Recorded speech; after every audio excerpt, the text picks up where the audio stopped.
Welcome to another episode of Poorly Explained, video series where I take a topic that I'm not expert on, but I share my thoughts with you anyway. What I want to talk about today is VPN.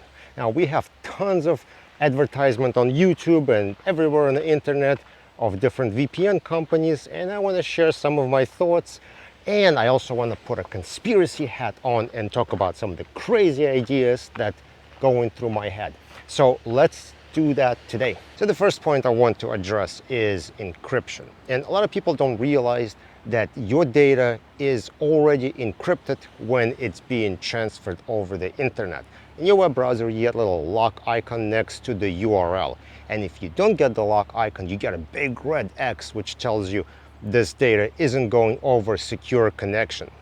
So just keep that in mind when all these when you see all these advertisements tell you about encryption, all that stuff. Your data is already encrypted. So if that's not their selling point, what is the point of VPN? And the way I want to describe it is like this. When you want to go to a website, someone has to redirect your request to that particular website. And normally it's your ISP, your service provider. So your connection goes to internet service provider, that's, let's say, like it here, and then there are different websites all over here. And then your ISP sends you to this website, to that website, to this website, and they redirect your traffic to a particular site that you want to visit.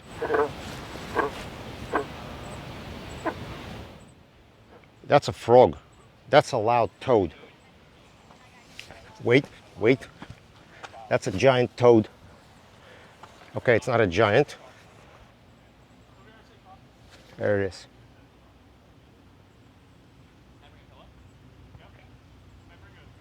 So what happens in that situation is, in order to redirect you to a proper website, your service provider needs to know what website you're going to.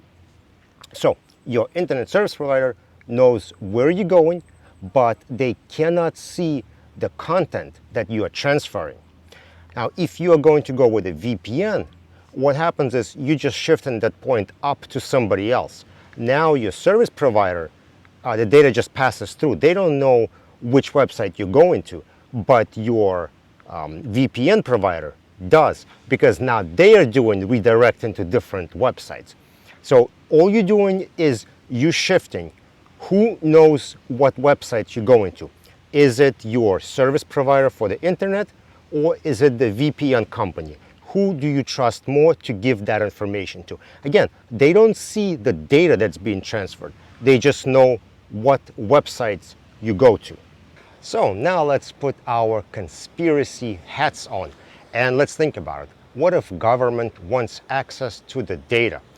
If they want to know what websites are you going to? Where would it be easier to get that data from? From the service providers or from VPN companies? And we can think of it two ways. So service providers, they are bigger companies and they may have more complicated requests to get your data, right? They're public, they're established, they're big, so government has to do all this paperwork and get the official requests and get the data, which would make process more complicated. But then on the other hand, these providers, government may already have taps right into the data stream and they don't have to ask for anything. So the stories I heard is that when people start working for like telecom companies and they're being shown like around and like, hey, what is this, what is that? And then there is like a cable connection going somewhere else and they're like, well, what is that? And they're like, they don't ask about that, that's connection somewhere else, you don't need to know. So the government may already have taps into internet service providers and they don't have to ask for any information. So the data that's stored by them is already available to government without any kind of formal requests. And on the other hand, you have small VPN companies. Well, that'd be pretty easy for government to show up and just says, hey, you're giving us the data. And there's nothing they're gonna do about that. There's way more of them out there. Of course, they're less controlled, but I think it's pretty easy going to be for government to get information from them as well. But we're not going to stop there. We're going to put our second conspiracy hat on top of the first, and we're going to take this to the next level. What if we say these small VPN companies have actually been created by government? Wouldn't that be too crazy? So let's say government wants to do surveillance on people and they want to know what websites they go into. So they create a bunch of these companies, and now people are going to use them to redirect their traffic. And so now government knows where you're going. And on top of that, you are paying them for it. You literally using your monthly subscription fees to pay for government surveillance project in which they collect your data. Wouldn't that be crazy? I don't think it's too crazy to think of it like that. All right, conspiracy hat is off. Let's sum up. What's a VPN good for?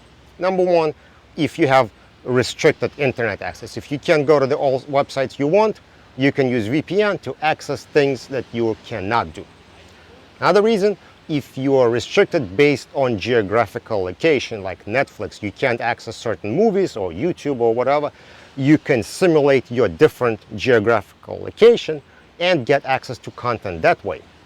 And the third thing, it's actually pretty good for troubleshooting. So I had this situation where we couldn't connect to certain servers for a period of time because of some kind of DNS issue. It's always DNS issue, because some kind of routing network issue. And what we were able to do is VPN somewhere else, and from another location we were able to access those servers while the company who owns the servers did their troubleshooting and figured things out.